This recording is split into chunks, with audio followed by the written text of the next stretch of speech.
Hello everyone, we're Team 5 and we would like to present our term project proposal, which is to replicate and make improvements upon a 2020 NURBS paper called Model-Based Reinforcement Learning for Semi-Markov Decision Processes with Neural ODEs.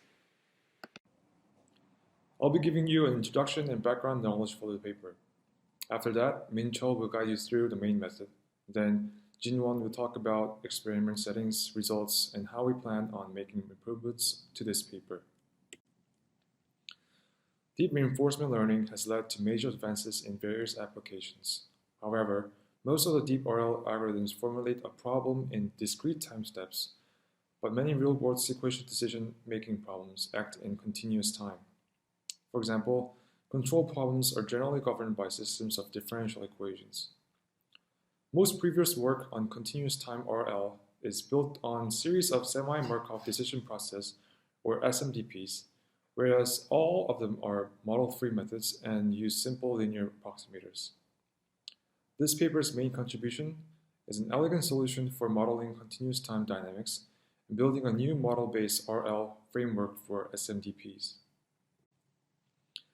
Neural ODE is a new family of neural network architectures first introduced in NURBS 2018 best paper.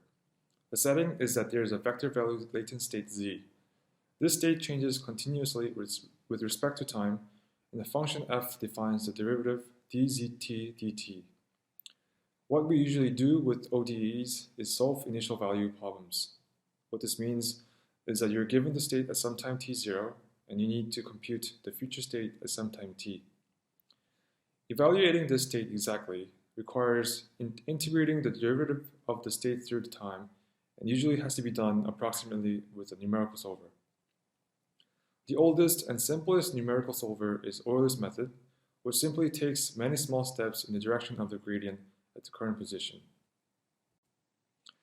Many people have noticed that there is a close connection between residual networks and Euler integrators. In ResNets, we have residual blocks that define the updates to the hidden units at every layer. Then, to build the rest of the ResNet, you simply compute the update at every layer and add it to the current hiddens. This looks just like the Euler integration, which means we can interpret ResNets as discretized differential equations. We can make one simple change to make its dynamics continuously defined with depth, like an ODE.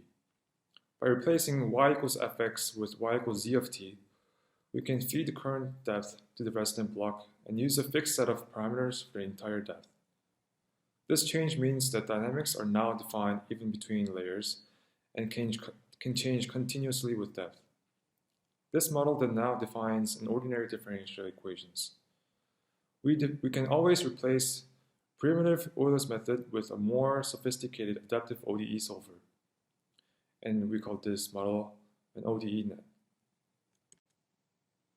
To train these models, we somehow have to get the gradient of the objective through the ODE solution. A naive way would be to simply backpropagate through the operations of the ODE solver, but this is a bad idea for two reasons. First, because storing the intermediate operations of the solver adds higher memory costs, and second, this approach adds up to the numerical error to the gradients. More generally, we should always try to approximate the exact derivative and not to differentiate the approximation. Therefore, we take the exact derivative through adjoint sensitivity analysis. On the left, we have the standard reverse mode chain rule for the residual network. And if we take the continuous time limit of these equations, we recover the adjoint sensitivity equations to the right. We can use automatic differentiation to define these adjoint dynamics and then integrate them backwards in time using another call to an ODE solver. This whole procedure can be done in constant memory. This is because we don't store the intermediate activations. We just reconstruct them as we go by running the original system backwards in time. Now that we can fit ODE with gradient descent, we can use this to build better time series models. Specifically, we can train physics-style models in which latent system has continuous time dynamics. Unlike recurrent neural networks, these models have a well-defined state at all times. This lets us handle data that arrives at irregular intervals in a more principled way, which is great for modeling a robotic system with irregular sensor feedbacks. Since we are tackling on the continuous time dynamics, we need a slight modification from the classical Markov decision process. A semi-Markov decision process is a tuple S, A, P, R, T, and gamma, where S is the state space, P is the transition dynamics. The major difference compared to the Markov decision process is that instead of a discrete time step, we assume the environment has the transition dynamics unknown to the agent, where tau is the continuous time variable between taking action A in observed state S and arriving in the next state S prime and can take a new action. In general, we are given the reward function R for the reward after observing S prime. The goal through is to run a policy maximizing long-term expected rewards with a finite horizon. In method, authors construct ODE-based dynamics models for model-based reinforcement learning that account for both action and time intervals, overcoming shortcomings of the existing neural ODEs. For model definition and learning, they decompose the transition dynamics into two parts, one to predict the next latent state Z prime, and one to predict the time tau until next corresponding actions. The ODE RNN and latent ODE intrinsically differ in the main entity they use for modeling continuous time dynamics. The ODE RNN models the transitions between latent state using a recurrent unit, whereas the latent ODE parameterizes the dynamics with the ODE network directly. Latent ODEs use 4S dynamic models for reinforcement learning because they allow for action to modify the latent state. This figure shows graphical representation of action, condition, and time-dependent latent ODE. Overall objective in the equation using mini-batch stochastic gradient descent and H is a collection of variable length trajectories. For loss of prediction of state transition, using MSE or elbow error. For loss for interval timing, use cross entropy or MSE error. Planning and learning structure follows DQM for discrete action and DDPG for continuous.